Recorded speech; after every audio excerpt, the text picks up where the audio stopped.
Psychology କହିଥାଏ ଯେକୌଣସି ଭାଉଜମାନଙ୍କ ନଜରରେ ସେକ୍ସ ମାଷ୍ଟର ବନିବା ପାଇଁ ହେଲେ ସେକ୍ସ କରିବା ସମୟରେ ଏହି ତିନୋଟି କାମ ଆମକୁ ନିଶ୍ଚୟ କରିବାକୁ ପଡ଼ିବ।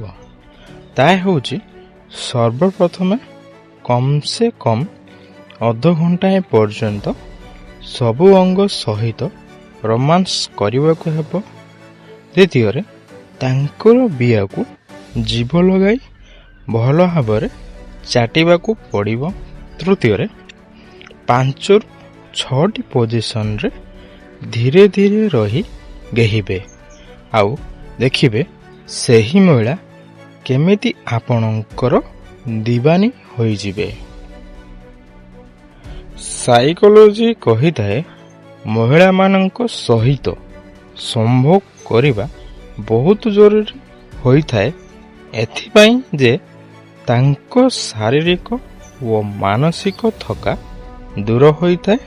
ସେଥିପାଇଁ ସାଇକୋଲୋଜି କହିଥାଏ ମହିଳାମାନେ ଯେତେବେଳେ କାହାକୁ ଚୁମ୍ବନ ଦେଇଥାନ୍ତି ତେବେ ତାଙ୍କ ହୃଦୟର ସ୍ପନ୍ଦନ ବଢ଼ି ଯାଇଥାଏ ଓ ତାଙ୍କ ମସ୍ତିଷ୍କକୁ ଅଧିକ ଅକ୍ସିଜେନ ମିଳିଥାଏ।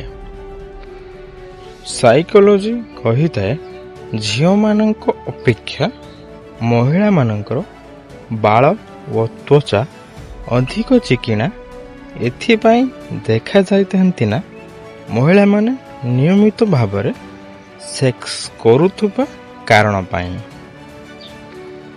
ସାଇକୋଲୋଜି କହିଥାଏ ମହିଳାମାନଙ୍କ ପାଇଁ ସବୁଠାରୁ ଖୁସିର ମୁହୂର୍ତ୍ତ ଯେଉଁଦିନ ସେମାନେ ମା ବନିଥାନ୍ତି। ସାଇକୋଲୋଜି କହିଥାଏ ଯେଉଁ ମହିଳାମାନଙ୍କର ସ୍ତନ ଉପରେ କଳା ଯାଇଥାଏ ସେମାନେ ଅଧିକ ସେକ୍ସି ସ୍ୱଭାବର ହୋଇଥାନ୍ତି ଓ ସବୁବେଳେ ଖୁସିରେ ରହିଥାନ୍ତି।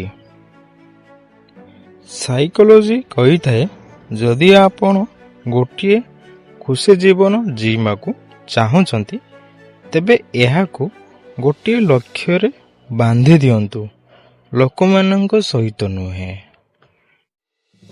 ସାଇକୋଲୋଜି କହିଥାଏ ମନୁଷ୍ୟ ଦୁଇଟି ଅବସ୍ଥାରେ ଅସହାୟ ହୋଇଯାଇଥାଏ, ଦୁଃଖକୁ ବିକିପାରି ନଥାଏ ଓ ସୁଖକୁ କିଣିପାରି ନଥାଏ।